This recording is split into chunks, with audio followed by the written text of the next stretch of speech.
రాగాల కన్నా కమ్మాగుంటయంట.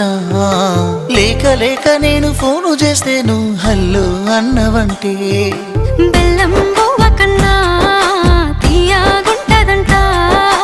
ఎన్నడూ నాడు ఫోను చేసి బాగున్నావన్నవంటే ఏడాది ఎండల్లో ఉంటేనై మోస్తున్న నా బతుకు కష్టాలని పిల్లని సెయ్యి పట్టాలని. నల్లని సీకట్లో ఒకదాన్నే కూసున్న దిక్కులేని పచ్చినయ్యి బావా నువ్వెప్పుడొస్తావని. ఏళ్ళైపోతుంది పిల్ల ఎన్నెలొచ్చింది మన బతుకులా. ఏలైపోతుంది పిల్ల ఏలు వట్టంగా వస్తున్నాయా. ఇన్నాళ్ళ ఎడబాటు ఎడవాసిపోతుందిలే. ఈ సీనయ్య గుంటున్నదే సినదానా నీ కోసము. ఈ దూరాన్ని చెరుపుతూ తీరాల తెగిరింది అందా.